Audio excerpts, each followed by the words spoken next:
자, 여러분, 이 소돔과 고모라의 이야기를 우리가 조금 다음 주에 볼 것입니다만은 우리가 이미 이야기를 아니까요. 보시면 이 아주 익숙한 이야기죠. 우리가 여러 번 들어와서 익숙하다는 것이 아니라 소돔과 고모라와 같은 사건이 그 전에 한 번 일어났기 때문에 우리에게 익숙하다는 거예요.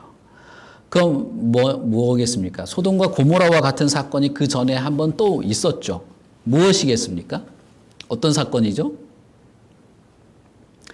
영빈이 알겠나? 아니, 돌되는 건 그 뒤에 이야기고. 소돔과 고모라와 같은 사건이 그 전에 한 번 있었죠. 창세기에. 아니,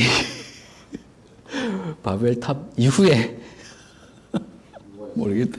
모르겠네. 나도 헷갈리네. 그렇게 얘기하니까. 소돔과 고모라와 같은 사건이 그 전에 노아 시대 때, 노아 홍수에 의해서 한 번 있었죠.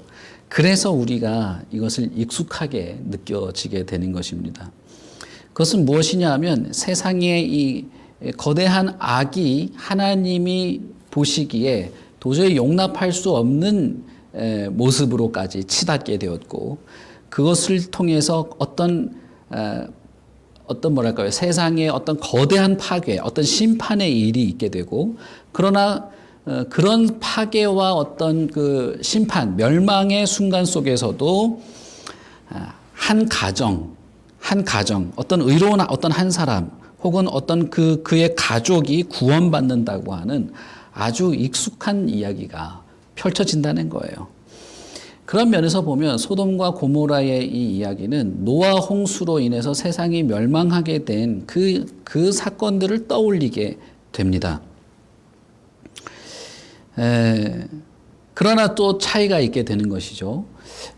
노아 홍수 때는 하나님께서 노아를 찾아오셔서 그 의로운 사람 노아를 통해서 구원을 베푸는, 노아의 가정을 베푸는 일이라면, 오늘 우리가 읽은 창세기 18장의 이 본문, 우리가 읽은 본문 안에서는 의로운 한 사람 아브라함을 통해서 소돔과 고모라에 구원의 은혜가 베풀어지게 되는 일이 있다라고 하는 것입니다. 그 차이가 있는 것이죠. 유사점을 한번 보자면 노아 홍수 시대와 마찬가지로 소돔과 고모라도 하나님을 떠난 자들에게 있는 아주 전형적인 모습, 다시 말하면 거대한 악이 점점 더 자라고 아주 보편적으로 그 세계를 지배하게 된 것을 말할 수 있습니다. 물론 그 시대의 악과 요즘 우리가 생각하는 악의 어떤 그런 절대적인 기준을 말할 수는 없을 거예요.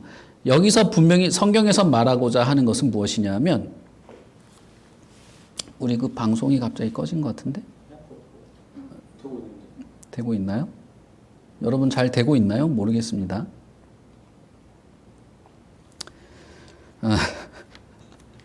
제가 이게 익숙하지가 않아가지고, 되고 있어요? 제가 이 모니터를 보고 있는데, 우리 모니터는 갑자기 꺼졌네요. 네, 알겠습니다.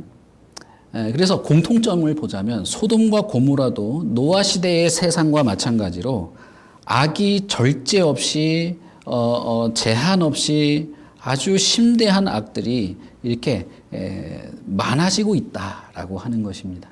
그리고 그 악이 관영한 세계를 하나님께서 보시고 있고, 마침내 어떤 순간에 심판하시고 멸망시키시려고 하신다는 것입니다.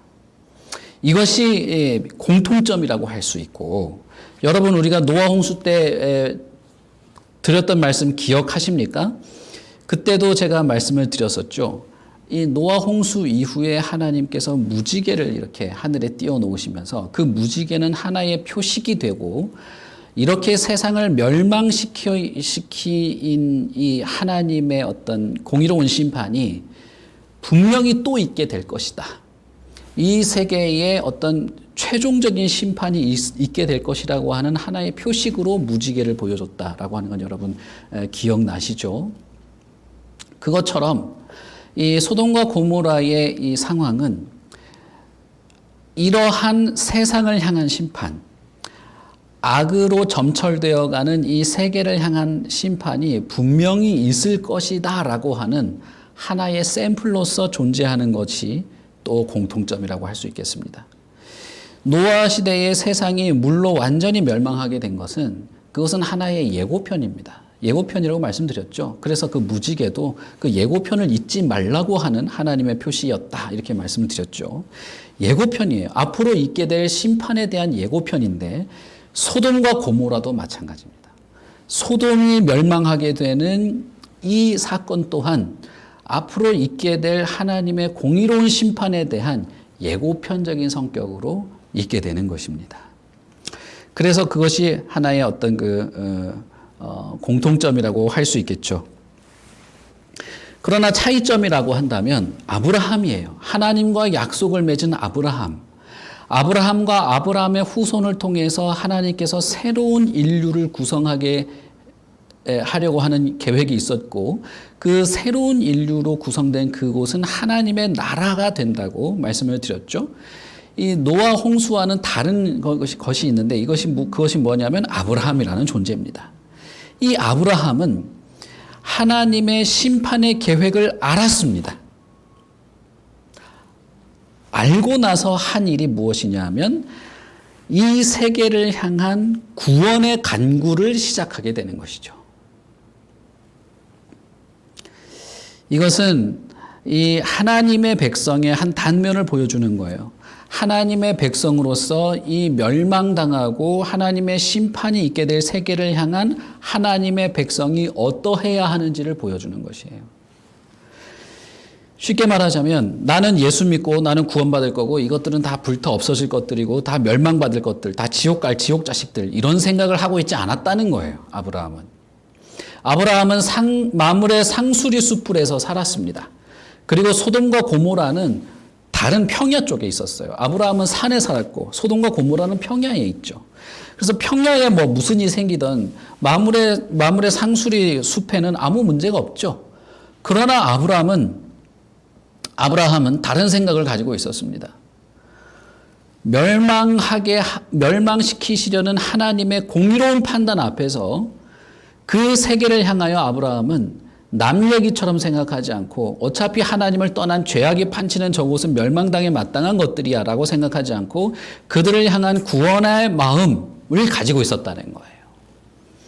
이것이 하나님의 백성, 언약 백성을 통한 구원의 손길이 이 세상에 펼쳐지게 되는 것임을 우리에게 보여주는 것입니다. 여러분, 교회는 어떤 곳일까요? 요즘에 이렇게 이 코로나 때문에 우리가 상당히 곤란한 상황에 있죠. 저도 많이 불편하기도 하고 속상하기도 하고 화도 많이 나요, 사실은. 화도 나지만 또 한편으로는 무슨 생각을 갖고 있냐면 이러한 상황 속에서 교회의 참된 모습이 무엇인가를 고민하게 하실 거라는 생각도 하게 돼요. 교회는 어떻게 교회일 수 있는가? 여러 가지가 있습니다만은 이 세계를 향한 구원의 메시지와 구원의 손길을 여전히 펴고 그 메시지를 전해야만 하는 것이 교회입니다. 그것이 교회고 교회의 본질이라고 할 수 있어요. 요즘에는 TV에 나와서 목사님들이나 인터뷰도 하고 하는데 말할 때마다 오히려 자살골 넣는 기분이에요. 제가 그런 거 볼 때마다. 무슨 말씀을 하시는지는 잘 알겠지만 뭐라고 하면 좋을까요? 교회는 문제 없다. 왜 우리만 가지고 이러냐. 그런 말은 지금 하나도 도움이 되지 않죠. 사실 저도 그런 생각을 많이 하고 있습니다. 억울하기도 하고. 그러나 그럼에도 불구하고 교회가 전할 메시지는 구원과 복음과 진리, 생명을 살리고 이 악한 세계, 이 악이 판치는 세계에 복음을 전하는 일이에요. 구원의 손길을 내미는 것입니다. 그렇다면 뭐라고 하면 좋을까요? 글쎄요, 모르겠습니다, 저도. 그러나 어떤 위로와 구원의 메시지, 희망과 소망의 메시지가 더 필요하다는 생각은 하게 됩니다. 어쨌든 하나님께서는 아브라함에게 찾아오셔서 할례를 명하면서 내 앞에서 행하여 완전하라라고 하는 말씀을 하면서 할례와 약속과 후손과 영원히 맺어질 언약을 다 함께 말했습니다. 그렇기 때문에 하나님 앞에서 완전하여 행하는 것 외에는 모두 멸망당할 세상에 속하게 되는 것입니다. 그리고 그 하나님의 말씀이 마음에 새겨져서 어떤 하나의 새로운 정서, 새로운 본성을 가지게 된 그리스도인들, 하나님의 백성들, 아브라함의 후손들은 그 하나님의 말씀에 귀 기울이고 하나님의 말씀에 따라 온전히 살려고 하는 사람들로서 살아가게 되죠. 다시 말하면 하나님 나라의 백성이 된다는 것이죠. 그렇게 살지 않는 모든 사람들, 그렇게 살지 않는 이 세계는 결국은 멸망당하게 될 세계라고 하는 것을 우리에게 보여줘요. 그런 면에서 이 소돔과 고모라의 이야기는 하나님과 아브라함의 언약과 무관한 이야기가 아닌 거예요. 물론 창세기 18장에서 우리가 알 수 있는 것은 소돔과 고모라가 윤리적으로, 도덕적으로 매우 문란하고 타락한 도시라고 하는 거예요. 그런데 여러분 한번 보십시오. 윤리와 도덕적 타락이 뭐라고 하면 좋을까요? 그 세계에서 정말 객관적으로, 정말 뭐랄까요, 공적으로 심판하게 될 공적인 기준이 되려면 하나의 절대적인 어떤 기준이 필요하거든요. 윤리적인 어떤 타락, 어떤 윤리적인 문제로 인해서 죄를 묻고 어떤 심판을 하게 된다고 할 때는 절대적인 기준이 필요하게 되는 거예요. 어떤 것이 윤리적이냐, 혹은 어떤 것이 윤리를 벗어났느냐 하는 절대적인 기준이 필요하게 되는 것이죠. 소돔과 고모라에는 그 기준이 자기들이 세운 기준이었겠죠. 동성애를 하고 성적으로 문란하고 폭력을 일삼고 하는 것들이 그들의 기준에는 전혀 윤리를 벗어난 게 아니었다는 거예요. 그러니까 그런 일들이 벌어지는 거 아닙니까? 그런 면에서 단순히 윤리만을 가지고 설명하기는 쉽지 않은 것입니다.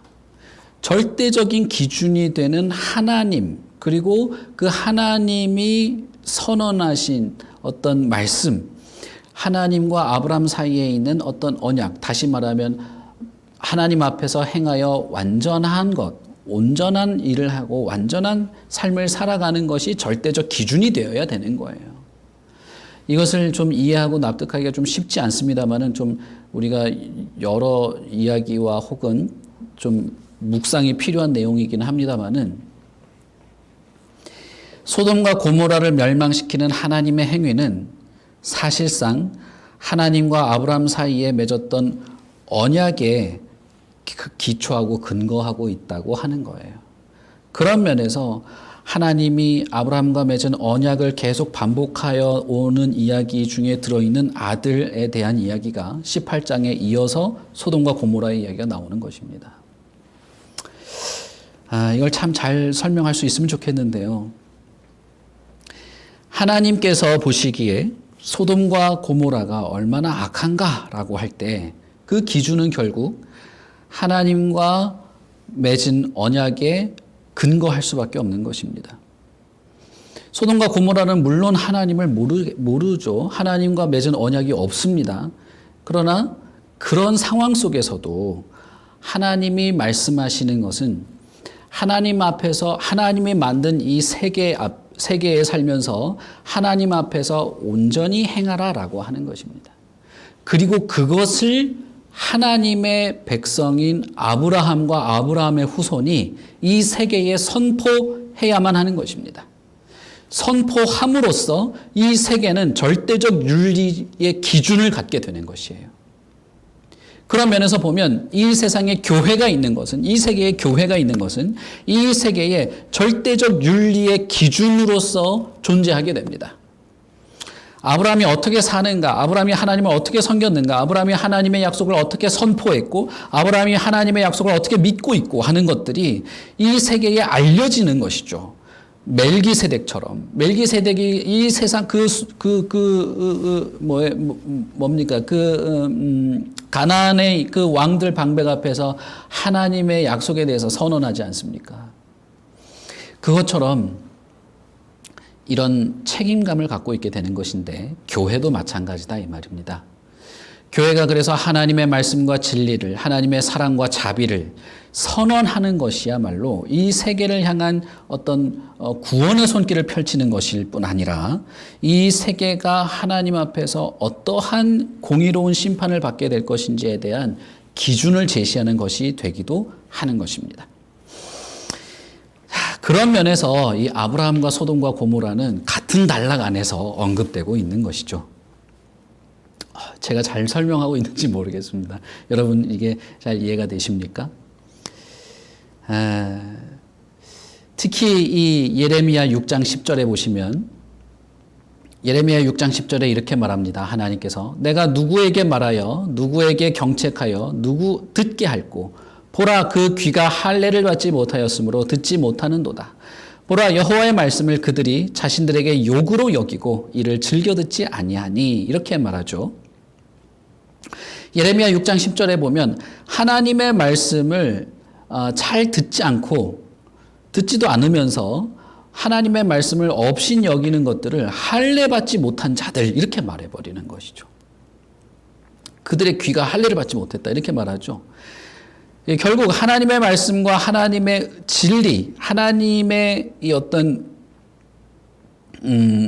하나님의 말씀이 그들에게 좋은 것으로 여겨지지 않고 오히려 업신 여기게 되고 하는 그런 것들이 할례 받지 못한 자로서 백성에서 끊어질 자, 이게 퇴출되고 이렇게 뭐랄까요 멸망받을 자의 근거로 제시되고 있습니다. 이것은 이스라엘뿐만 해당되는 것이 아닌 것이죠.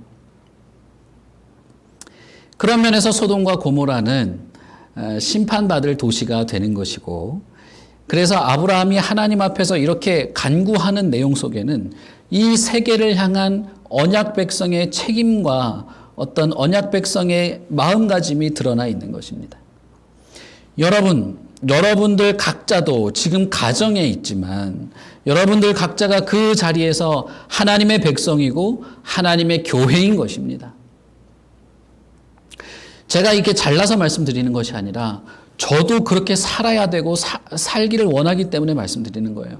저와 여러분은 하나님의 백성이요 언약의 상속자들이고 하나님의 교회입니다.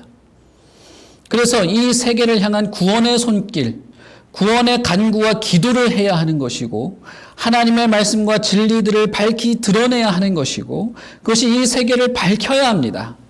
그리고 그 세계가 하나님의 말씀과 진리, 그 진리의 빛 안으로 들어올 때 구원을 얻게 될 것이고 끝까지 거부한다면 심판의 자리에 서게 될 것입니다. 그런 면에서 이 창세기 18장에 우리가 읽은 본문은 두 가지 상반된 느낌을 갖게 해요. 아브라함과 하나님 사이에 있는 이 대화, 우리가 기도라고 볼 수가 있는데 이것은 두 가지 어떤 그 느낌을 가지게 합니다. 그것은 무엇이냐 하면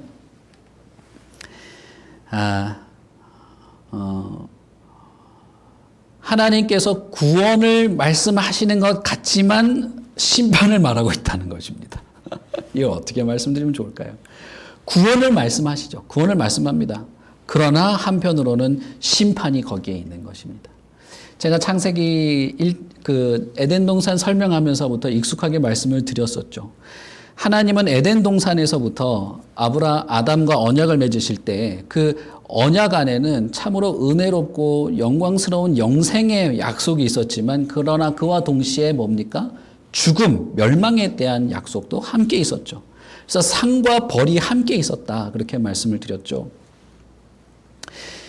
창세기 18장에 우리가 읽은 이 본문에도 사실 보시면 상과 벌이 같이 제시가 되고 있습니다. 창세기 18장 1절부터 15절에 보면 아들을 낳게 될 것이다. 하나님의 영원한 언약의 어떤 상속자에 대한 것들을 보여주죠. 다시 언급합니다.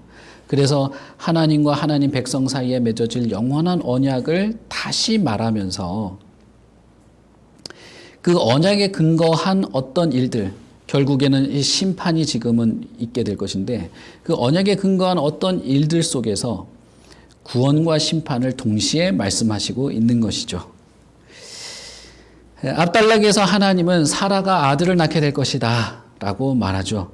그리고 그 낳게 될 아들과 또 언약을 맺게 되고 그것이 대대에 이어질 영원한 언약이 될 것이다 라고 말합니다. 그래서 창세기 17장 19절에서는 영원히 끊어지지 않는 약속으로 유산으로 받게 될 것이다 라고 말합니다. 그리고 그 약속에 근거해서 이스라엘 백성들이 출애굽할 때도 이 출애굽할 때 그 약속에 근거해서 구원을 얻게 되는 거예요. 그 이집트에서의 그 10가지의 재앙 속에서도 이스라엘은 구원을 얻게 되죠. 영원히 끊어지지 않는 그 약속을 맺은 백성들 안에서 구원을 경험하는 일들, 그러나 세상은 심판을 받고 있는 그런 일들이 반복적으로 일어나게 됩니다. 이 세계에서 하나님의 언약 백성들의 구원도 그와 비슷한 것이 될 것입니다. 소돔과 고모라는 그런 면에서 이 세상에 심판이 반드시 있을 것이라고 하는 하나의 모델임과 동시에 하나님께서 그 심판 가운데에서도 구원을 함께 약속하고 구원을 약속하는 것 가운데에서도 심판이 있음을 말씀하시는 그러한 모델로서 우리에게 다시 보여지게 됩니다. 노아 홍수도 사실은 마찬가지였죠. 세상의 심판 속에서 하나님의 구원의 어떤 역사가 있는 것들이 보여지게 되고, 오늘 우리가 읽은 본문 속에서도 하나님의 약속에 근거한 어떤 그 간구, 하나님께서 이 세계에 개입하시고 간섭하셔서 어떤 일들을 하게 되는 것들, 나는 너의 하나님이다라고 하는 약속 속에서 있게 되는데, 그것에 근거해서 아브라함이 계속 간구를 하는 거예요.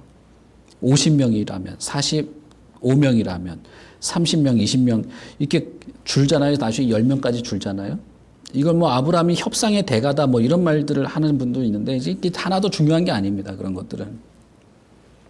아브라함이 하나님의 약속에 근거해서 나는 하나님의 백성이고 당신은 나의 하나님이시니까 그 근거에 의해서 구원의 간구를 할 수 있었다는 것이죠.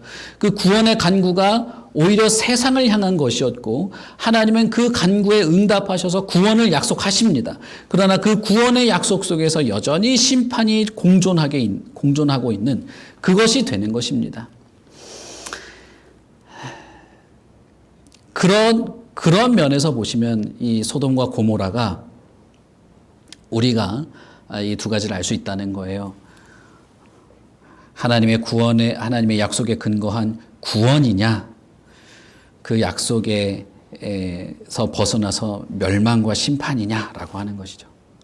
여러분, 우리가 교회에 와서 예배드리고 내가 기독교 신앙을 가지고 있고 성경에 대해서 좀 안다, 그것을 지금 구원의 근거로 생각해서 하셔서는 안 되는 겁니다.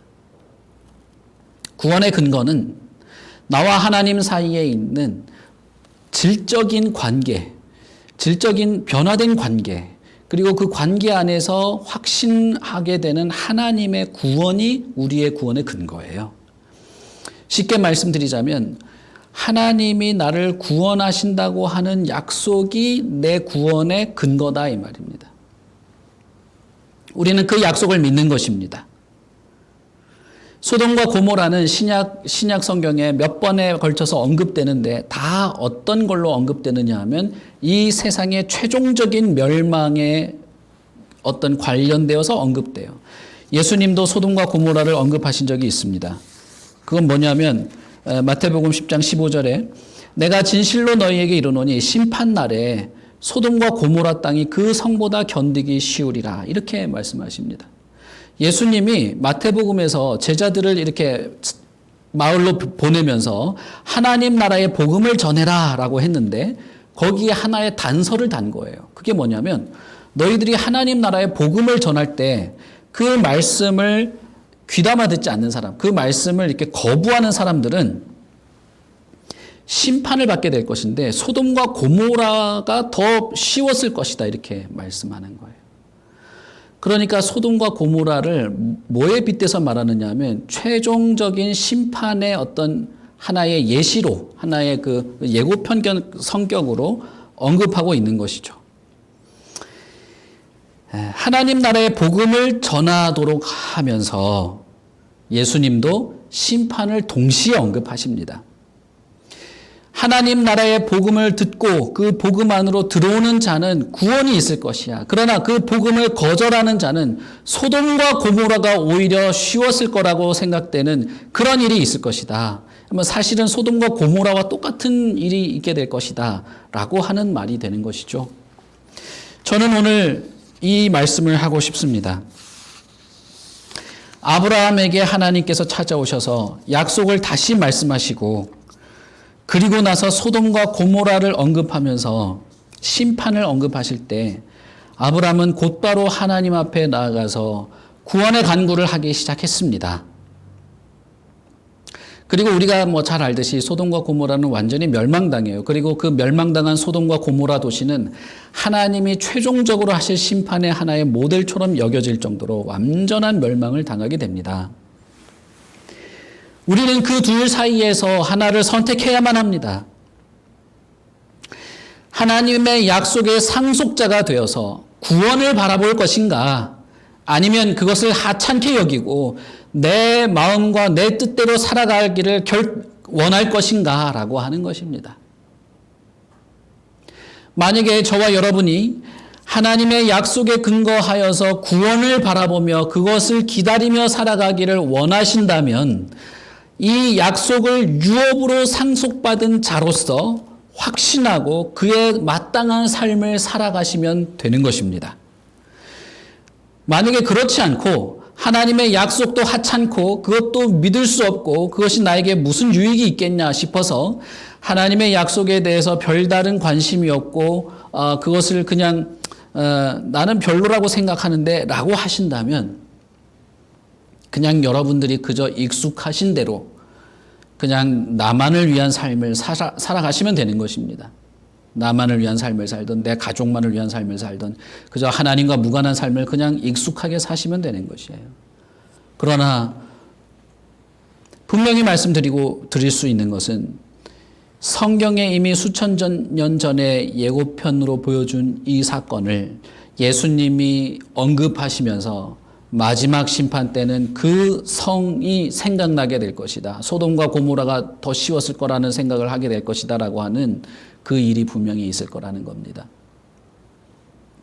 그러면 여러분, 하나님의 약속과 언약을 유산으로 상속받은 자로 의지하면서 하나님의 백성으로 살면서 구원을 바라보고자 하는 자들에게 있는 변화, 있는 어떤 그 삶이라는 것은 무엇일까요?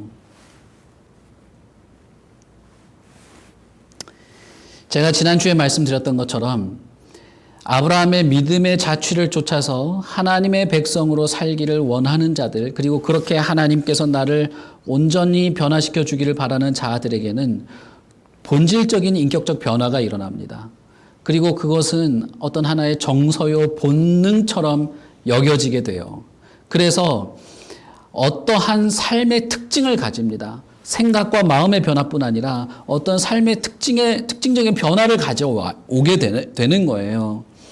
이 세상에서 신선처럼 살아가라는 뜻이 아닙니다. 완전 무결한, 우리나라는 이 유교적 습성이 있어가지고 선비처럼 살아가야 신앙이 좋은 것처럼 생각하는 경우가 있어요. 여러분 거기서 빨리 탈피하셔야 돼요. 우리가 살아가는 이 세계에서 하나님의 백성으로 살아가는 새로운 본성과 어떤 새로운 정서를 가지고 살아가는 그런 삶의 변화가 있게 됩니다. 에베소서 3장 6절에는 뭐라고 말하느냐 하면 그리스도 예수 안에서 함께 상속자가 되고 함께 지체가 되고 함께 약속에 참여하는 자가 되는 그런 사람들은 어떤 사람들이냐? 하나님이 이 세상에 보내주신 독생자를 믿는 자이다라고 말합니다. 하나님이 이 세상을 사랑하셔서 독생자를 보내주셨는데 그 독생자를 믿는 자마다 멸망하지 않게 될 것입니다. 그 독생자를 믿는 자마다 그 독생자 안에서 함께 약속에 참여하는 자가 되는 것입니다.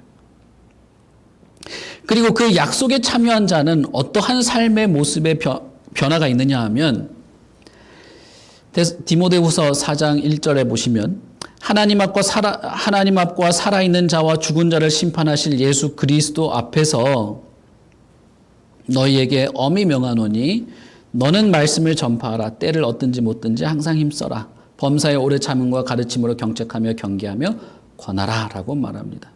이 디모데후서 4장 1절에 있는 이 말씀이 왜 독특하냐 하면 심판을 얘기하면서 그렇기 때문에 너희는 말씀을 전해야 된다고 말하고 있다는 거예요. 심판이 있기 때문에 엄히 명한다. 하나님의 백성들아, 그리스도의 안에서 약속에 참여한 자들아, 독생자를 구원자로 믿는 너희들아, 심판이 있으니 언제나 말씀을 전하라. 여기 오늘 우리가 읽은 아브라함처럼 하나님의 백성으로서 세상을 향한 어떤 변화된 태도가 있다는 것입니다. 야고보서 5장 9절에서는 뭐라고 말합니까? 형제들아 서로 원망하지 말아라. 그리하여야 심판을 면하게 될 것이다. 보라 심판주가 문 밖에 서 계시느니라. 이렇게 말하죠. 히브리서 10장에서는 히브리서 10장 23절부터 27절에는 이렇게 말합니다. 우리의 믿는 도리의 소망을 움직이지 말고 굳게 잡고 서서 돌아보아 사랑과 선행을 격려하며 모이기를 패하는 어떤 사람들의 습관과 같이 하지 말고 오직 권하여 그날이 가까움을 볼수록 더욱 그리하자. 우리가 진리를 아는 지식을 받은 후 짐짓 죄를 범한 즉 다시 속죄하는 제사가 없고 오직 무서운 마음으로 심판을 기다리는 것과 대적하는 자를 태울 맹렬한 불만 있으리라. 히브리서에서도 심판을 이야기하고 야고보서에도 심판을 이야기합니다. 심판을 이야기하면서 말하고 싶은 것은 무엇이냐 하면 너희들은 심판을 면하여 구원을 얻은 약속을 소유한 사람들이 아니냐. 그러니 이렇게 살자. 이런 마음을 가지자. 이렇게 살아가는 것이 마땅한 것이 아니냐라고 말하고 있다는 것입니다. 자, 결론을 내겠습니다. 오늘 우리가 읽은 창세기 18장은 심판을 앞둔 소돔과 고모라를 보면서 하나님의 약속을 받은 자로서 어떤 마음과 어떤 삶을 가져야 하는지를 우리에게 보여준다고 생각을 합니다. 하나님은 구원과 심판을 동시에 말씀하십니다. 그러나 그것은 이러한 심판이 있음을 알고 하나님의 구원을 소망하며 하나님의 약속에 참여한 자가 되라고 하는 권고이며 초청입니다. 아니, 초청이 아니라 명령이라고 하는 것이 더 좋겠어요. 하나님의 선포요 명령입니다. 그리고 하나님의 약속을 알고 그 믿음을 따라 살아가는 자들에게 있는 세상을 향한 책임입니다. 여러분, 우리는 세상을 향한 책임과 구원을 향한 열망을 동시에 지니고 있는 자들이에요. 예수 그리스도를 믿으십시오. 이 세상을 사랑하셔서 독생자를 주신 하나님을 바라보며 그분을 나의 주와 구주로 믿고 받아들이십시오. 그리고 그분 안에서 약속에 참여한 자로서 구원의 확신과 기대를 품고 이 세상을 향하여서 복음의 구원의 손길을 내미십시오. 그리고 우리가 항상 생각하는 것은 이 세상이, 죄악이 가득한 세상이 하나님의 절대적인 진노와 심판 앞에 있다는 사실을 알고 살아가는 것입니다. 여러분 어떻습니까? 우리는 하나님을 향한 진실한 마음의 태도를 가지고 계십니까? 하나님이 우리에게 하신 말씀을 듣고 그 말씀에 기대를 걸고 하나님이 말씀하신 그 모든 약속들을 믿고 계십니까? 그렇다면 심판이 있을 것이라는 것도 확실하게 믿으셔야 됩니다. 그리고 그 심판주가 문 밖에 이미 와 있다는 사실도 아셔야 됩니다. 구원을 얻고자 하신다면, 구원의 소망을 얻고자 하신다면 오직 유일한 구원자이신 예수 그리스도께 마음을 여십시오. 그분을 알려고 하시고 믿고자 하십시오. 그리고 그분 안에서 구원의 소망 가운데 살아가고 있다면 사실은 심판이 예정된 이 세상을 향한 구원의 손길을 내미는, 그것이 단순히 우리가 잘나고 너희들이 못나서 죽어야 돼 그것이 아니라 이것은 우리에게 있는 아주 당연한 의무요 삶의 모습이에요. 그러니 여러분, 세상과 별 다를 바 없는 그런 삶을 살아가서는 안 돼요. 세상과 똑같은 삶을 살아가서는 안 됩니다. 바울 사도가 뭐라고 말합니까? 너희는 소금이다. 세상의 소금과 같아서 짠맛을 내는 것이다. 예수님은 뭐라고 말씀하십니까? 너희는 소금인데 짠맛을 내지 않는다면 사람들에게 그냥 밟히게 될 것이다 라고 말하죠. 우리는 이 두 가지를 항상 가지고 있어야 합니다. 구원에 대한 열망과 기대, 그리고 세상을 향한 하나님의 백성으로서의 의무와 책임이죠. 우리 모두가 그럴 수 있기를 바랍니다. 우리 같이 기도하겠습니다.